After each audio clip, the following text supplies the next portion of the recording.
Bonjour à tous, j'espère que vous allez bien. Aujourd'hui, je vous propose de parler cucurbitacées. Alors, nous sommes le 15 octobre 2020. J'ai fait la récolte cette semaine, puisque le froid commence à arriver en Gironde. Et donc, avant que le gel n'abîme les courges, j'ai préféré les récolter et les rentrer. Et donc aujourd'hui dans cette vidéo, on va parler de ma récolte 2020, mais ça vous en avez peut-être pas grand-chose à faire.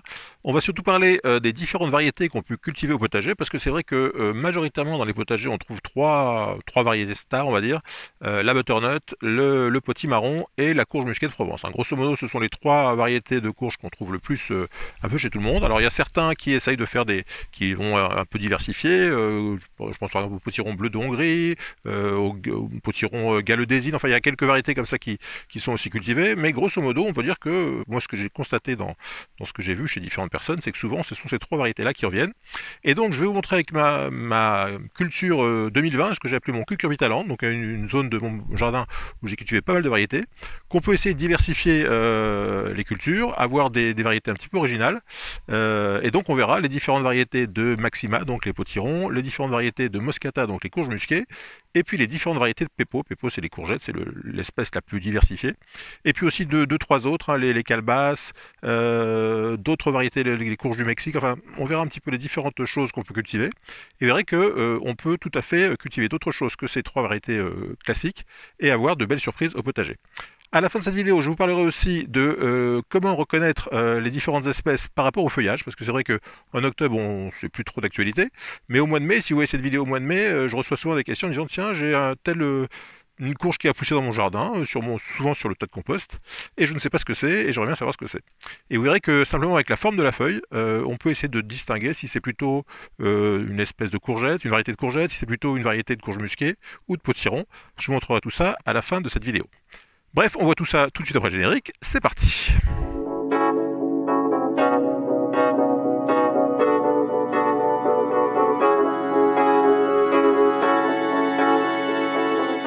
Alors avant que je vous montre ma récolte 2020, je vous avais fait il y a quelques mois une vidéo qui s'appelait comment éviter l'hybridation des cucurbitacées, parce que vous savez que les cucurbitacées ce sont des plantes allogames, c'est-à-dire qu'elles se croisent les unes avec les autres, et si on cultive différentes variétés d'une même espèce dans son potager, il y a de fortes chances que les graines qu'on va récupérer soient des graines hybrides et donc qui ne ressembleront plus à la variété d'origine.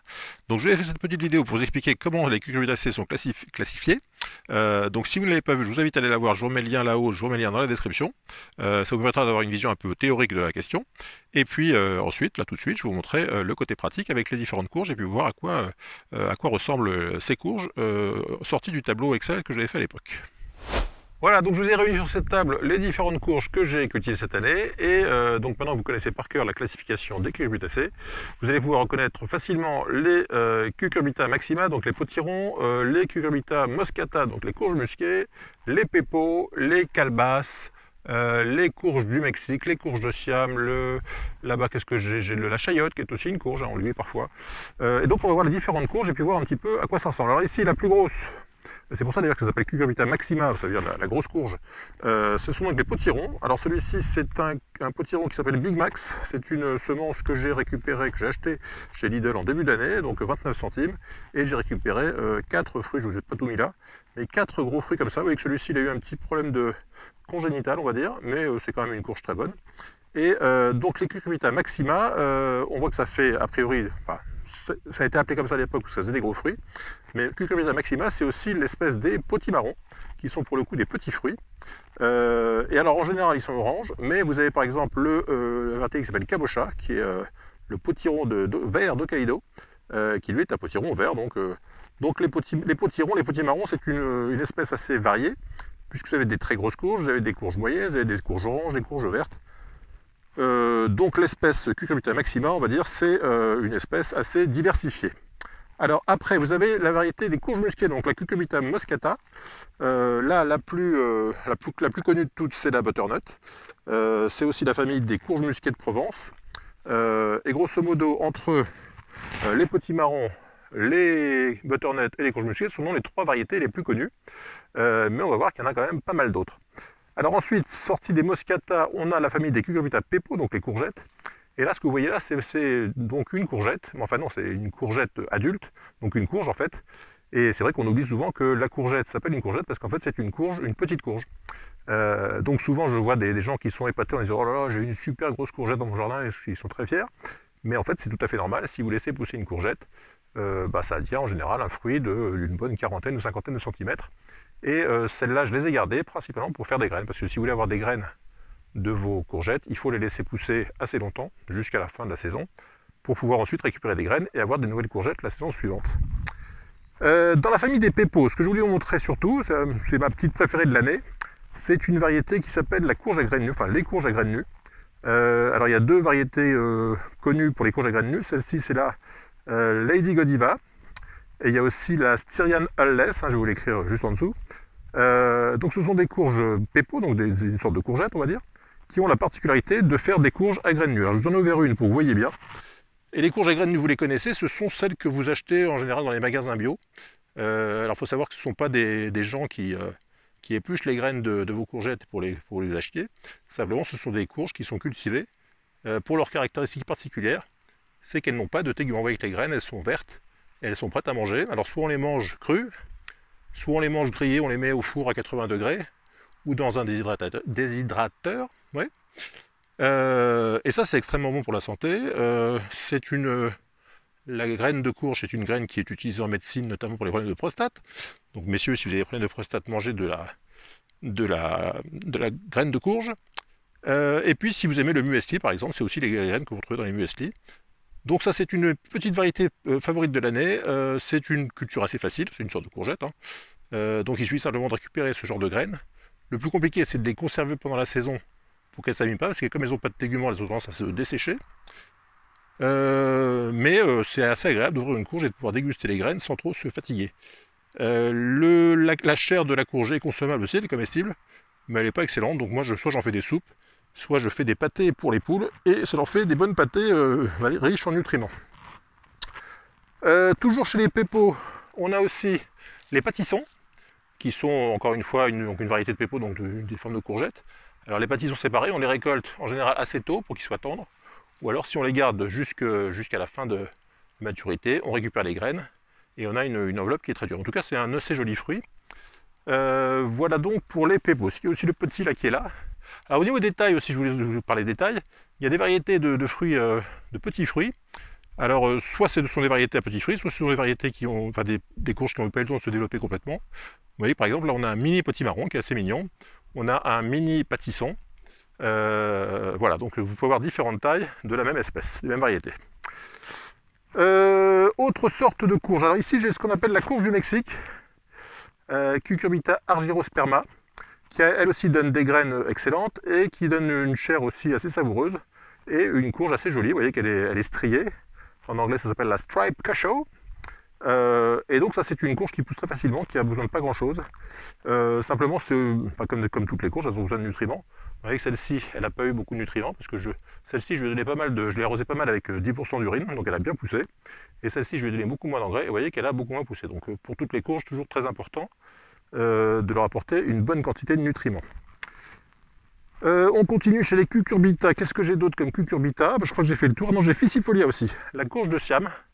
Cucurbita fissifolia, donc ça veut dire à feuille de figue, qui donne des cheveux d'ange, et c'est une courge qui est principalement utilisée pour faire des confitures. Toujours dans la famille des cucurbitacées, mais là on change d'espèce, on a les pastèques. Alors la pastèque, l'espèce c'est Citrullus lanatus, et ça c'est ce qu'on appelle Citrullus lanatus var citroïde, ce qu'on appelle la citre ou la gigérine, et ce sont des variétés, alors là il y a la variété ovale, juste derrière il y a la variété ronde, et ce sont deux variétés de pastèques, qui ont une chair translucide blanche, qui n'a pas de goût, mais qui permet de faire des confitures délicieuses, parce que la texture de la chair est très un peu gélifiée, on va dire, et en mettant un parfum d'orange, de cannelle, de citron, on peut faire de très bonnes confitures avec cette courge. Donc la citre ou la gigérine, c'est vraiment une courge que je vous recommande si vous aimez faire des confitures. On va continuer dans les cucurbitacées. Alors là, on passe dans la famille des calebasses. Alors, dans les calebasses, vous avez des calebasses décoratives. Vous voyez, celle-ci est vraiment jolie, permet de faire une lampe ou enfin un élément de déco. Donc là, les calebasses, pareil, ça pousse très facilement.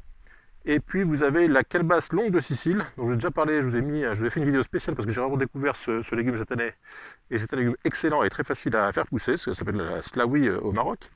Et donc ça c'est une des révélations de l'année, une plante vraiment délicieuse et qui mérite d'être cultivée. Dernière variété que je voulais vous présenter, mais j'ai juste une feuille parce que j'ai pas eu de récolte, c'est la chayotte ou le chouchou. Alors c'est vrai que j'ai planté pas mal de chouchous cette année, mais comme on a eu une météo pas terrible, j'ai eu des feuilles, mais j'ai pas eu de fruits. Donc c'est pas très grave parce que je pourrais laisser les racines en terre cet hiver. Et j'espère que l'année prochaine, je pourrai avoir plein de chayotes dans mon jardin. Dernière chose, je voulais vous parler de la reconnaissance. Je vous ai dit que je vous parlerai de la reconnaissance des espèces. Alors là, je voulais vous montrer une feuille de Cucurbita maxima. Alors, vous voyez, la Cucurbita maxima, ça fait une feuille assez ronde, verte, et vous voyez, pas qu'il n'y a rien de... Juste une feuille verte, ronde et assez grande en général. Donc ça, c'est maxima pour le reconnaître.